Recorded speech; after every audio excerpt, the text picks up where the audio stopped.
Alright, Assalamualaikum and a very good day everyone who is watching. Today we are going to focus on word speaking part 1. This is a revision class especially for my own students. But if you are here, welcome. This is a video for students who are the lower end of the proficiency level. So I will be switching between BM and English throughout the video, okay? For speaking part 1, the preparation time is 2 minutes and the presentation is 2 minutes. So you have to know how it feels to be preparing for 2 minutes and to be speaking for 2 minutes. You have to make a lot of exercises. You have to practice a lot so that you can feel how long is 2 minutes actually. And during the preparation time, the 2 minutes, you have to write as much as you possibly can, but remember that you have to write words, not sentences, because if you write sentences, it's as if you are trying to write a script because you fear that you cannot remember, kan? Kau rasa macam aku mesti tulis teacher ayat penuh supaya aku tahu apa yang aku mau cakap. Jangan, kamu kena ubah mindset kamu to be able to talk about something with the prompt of a word.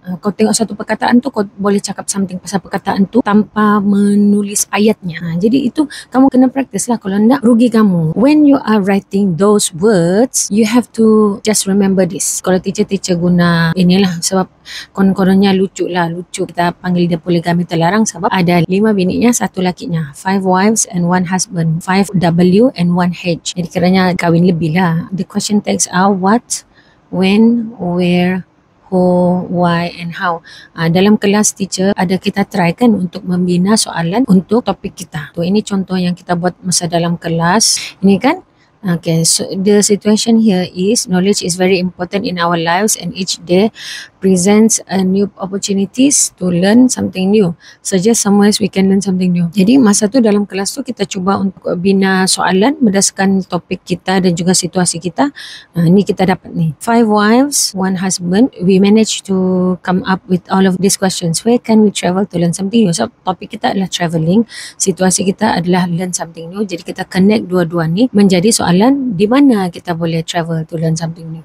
Apakah pengetahuan yang kita boleh dapat bila kita travel? Bila kita patut travel untuk learn something new? Kemampuan kamu untuk bina soalan-soalan ni akan membantu kamu untuk mendapat idea. The more questions you have, the more ideas you have, you are able to explain your arguments or your opinions. Kemampuan untuk membina soalan tu adalah penting sebenarnya. Itu adalah satu skill yang kamu perlu belajar. Okay, sudah kamu brainstorm dalam fikiran kamu soalan-soalan ni, jawapan-jawapan tu kamu kena susun macam ini. Kenapa susun macam ini? Supaya kamu tahu poin pertama, ini poin kedua, poin ketiga. Tak semestinya why, how. Kadang-kadang dia jadi what di sini atau when, gitulah. Tapi pentingnya ini poin 1, ini poin 2, ini poin 3. Kamu letak ini 2 ni sebab ini mungkin kamu boleh add on lah. Ini adalah cadangan tentang apa yang kamu conteng di atas kertas kamu. Contengan daripada asalnya kamu punya soalan dan jawapan tadi yang dalam fikiran kamu saja. Masa kamu fikir tu juga, masa kamu tulis tu kan, kalau lah terfikir specific example ataupun person examples macam apa yang kamu lalui sendiri, pengalaman kamu sendiri, di mana yang kamu travel tu yang kamu dapat belajar something new. Mana-mana sajalah, biarpun kamu travel tu pergi Kudasang sejak kah atau pergi kampung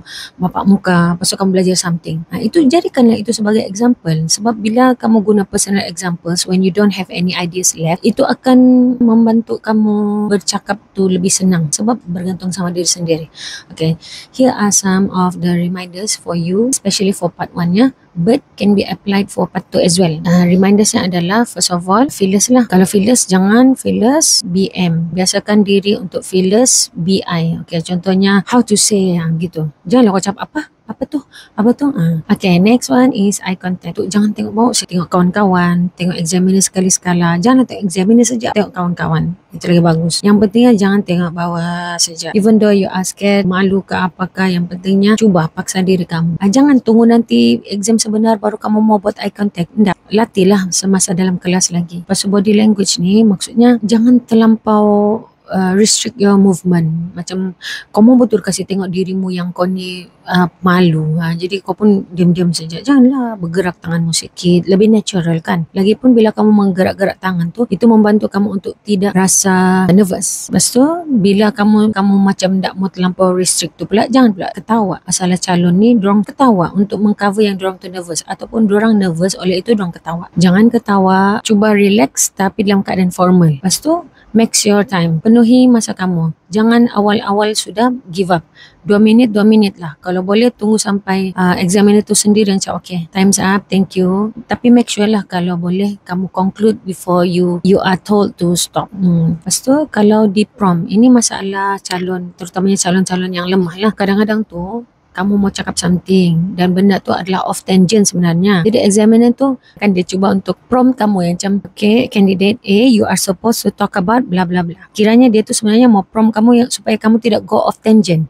Bila jadi macam itu, try to calm down, tarik nafas, tengok balik soalan tu, jangan mula balik. Kamu terus sambung saja apa yang kamu boleh cakap daripada ni. Kalau masih lagi off tangent dan examiner tu cuba lagi satu kali prompt kamu, tak apalah, apa boleh buat, dia tidak akan buat kali seterusnya lagi tu. Dia akan biarkan sudah kamu bercakap. Jadi kamu pun sambunglah bercakap. Jangan diam-diam. Jangan yang macam kalau di prompt terus kamu terkejut dan nervous dan hilang pemikiran. Alright, next. Okay, inilah satu presentation checklist. Ada teacher bagi kamu kan dalam kelas. Ikut urutan ni. Jangan sampai tertinggal. Okay, mesti bagi greetings. Assalamualaikum and good morning to the examiners, fellow candidates. Mesti ini wajib. Lepas tu, kalau kamu nak mampu untuk refresh the situation to make it more natural, then you can just read it. Tapi kadang-kadang dia guna pronoun you kan. At least tukarlah pronoun tu. Kalau nak boleh juga langsung tak faham, ulang balik sejaklah situasi tu. Itu kalau betul-betul tak faham langsung saya tu. Tapi kalau boleh rephrase it, change the pronoun. Contohnya, mari kita cuba contoh tadi lah. Let's go to the example just now. Okay, contoh macam ini kan. Kau baca, knowledge is very important in our lives and each day present. Suggest some ways. Janganlah kau cakap suggest some ways tu. Cakap, there are many ways that we can learn something new. One of it is by travelling. Begitu. Faham kah? Tapi kalau tak boleh juga, tak boleh rephrase, tak boleh tukar kata apakah, baca sejaklah. Lepas tu, sudah baca situasi, sudah baca on topic. Maksud tadi ada kan kita conteng-conteng tu, bacalah itu. Try your very best to speak in English and mention your point 1. You have to elaborate, you have to give example and then move on. Gunalah penanda wacana.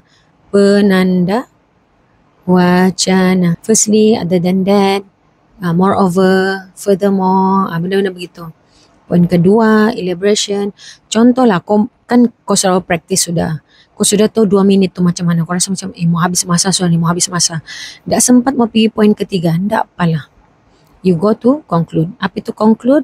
You restate the topic in relation to the situation. Macam tadi yang pasal travelling tu kan. Therefore, it is clear that we are able to learn something new by travelling. Ataupun by travelling, we are able to learn something new. Gitulah. Yang pentingnya kamu connect dua-dua ni, topik dan situasi. Kalau sempat, buat 3 poin. Lagi bagus sebelum kau conclude. Okay, ini ada speaking peer assessment checklist yang teacher ada bagi.